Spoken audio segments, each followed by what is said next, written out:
17 minutes. That's how long the FBI needed inside Judge Marcus Caldwell's chambers before they started carrying boxes out. 17 minutes to dismantle a career that took 32 years to build. 17 minutes before the man who had sentenced thousands to prison was photographed sitting silently while federal agents rifled through his own desk. Witnesses noticed his hands first. They were shaking. The same hands that had signed arrest warrants without hesitation. The same hands that had slammed a gavel like a weapon, now trembling. And the look on his face wasn't anger, it wasn't disbelief, it was terror. Because Judge Caldwell knew something the rest of us didn't. He knew what was on those recordings, he knew exactly what the FBI was about to find, and he knew there was no ruling his way out of this one. Tonight on Inside the Union Tonight, I'm George Will, and this is the story that has sent shockwaves through the American justice system. The raid no one thought would happen. So what pushes the FBI to raid the chambers of a sitting federal judge in broad daylight? One recording, one conversation, one moment of arrogance caught on tape, never meant to surface. Judge Marcus Caldwell had spent 23 years on the federal bench, architect of some of the harshest sentencing patterns in his district. The judge-defendants prayed they would never draw, and yet the one thing he couldn't intimidate finally caught up with him: evidence. This wasn't a random slip, this wasn't bad luck. According to investigators, this was years of whispered complaints, buried grievances, and suspicious patterns finally crystallizing into something the Department of Justice could no longer ignore. The recording everyone is talking about, it's real. And when you hear what's on it, it changes everything you think you know about American justice. But before we get there, you need to understand who Judge Caldwell really was. The system he built. According to prosecutors, Caldwell didn't just bend the rules, he built a system designed to benefit himself and punish anyone who questioned him. Defense attorneys knew, court staff knew, even other judges whispered about him behind closed doors, but nobody could prove anything until someone hit record. What they captured wasn't subtle, it wasn't ambiguous. The audio is grainy, papers shuffle, chairs creak, but Caldwell's voice is crystal clear. The Henderson case, I need it buried. You make sure the right clerk pulls it, and I'll make sure your firm keeps getting favorable rulings. We've done this before. Don't act like you don't know the arrangement. Let that sink in. A federal judge, on tape, explicitly describing a quid pro quo with an attorney.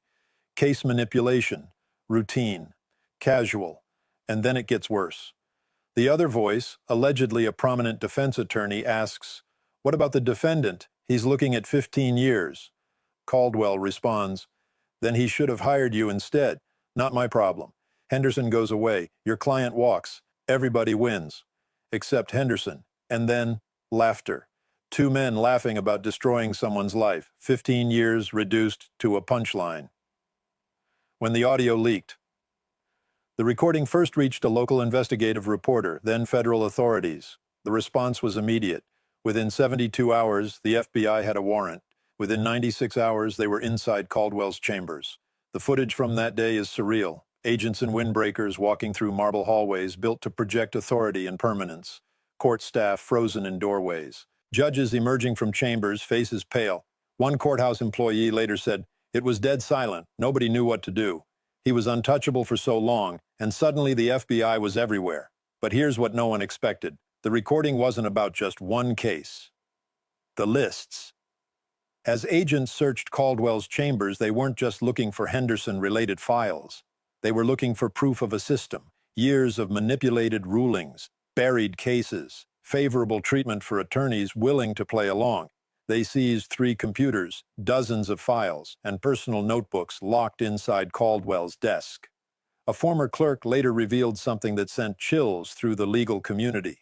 He kept lists. Everyone knew about the lists. Which attorneys were good, which defendants he wanted buried, a ledger, a federal judge keeping score like a bookie. And the man mentioned in that recording, Marcus Henderson, has been in federal prison for 11 years.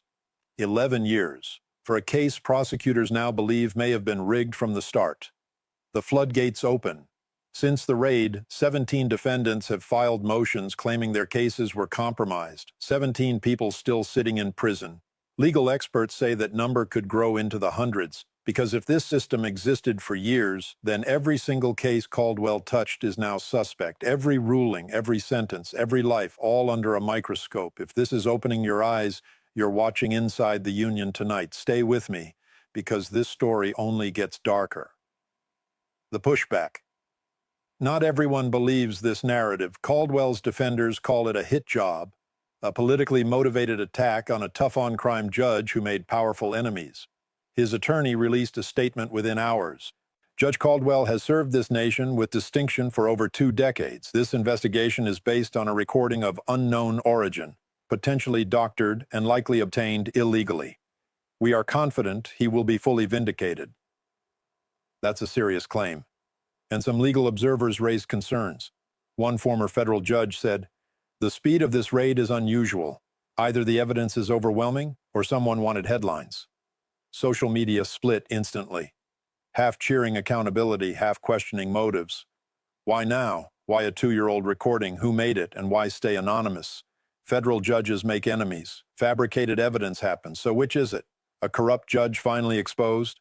Or a coordinated effort to destroy an untouchable man? The warnings everyone ignored. Here's what can't be ignored. Complaints against Caldwell didn't come out of nowhere. Defense attorneys had a nickname for him. The executioner. Not because of death sentences, but because of his sentencing patterns. One public defender said privately, "If your client was black or poor, you were finished. Facts didn't matter." Over 15 years, at least 12 formal complaints were filed. Racial bias, ex parte communications, decisions made before trials began, every complaint dismissed.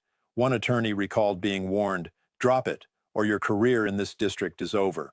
So they stopped, because Caldwell had connections everywhere. Law enforcement, local politics, judicial oversight. Cross him, and you vanished, until someone bypassed the system entirely. The raid inside the raid. The raid lasted 3 hours, but the first 17 minutes did the real damage. Agents entered without warning. Caldwell reportedly said only 5 words, "This is a terrible mistake." Then he watched his files opened, watched his computers photographed, watched his notebooks bagged. He didn't speak again. But while cameras focused on the spectacle, something else was happening. FBI agents were interviewing court staff in real time, mapping relationships, tracking patterns, identifying the network.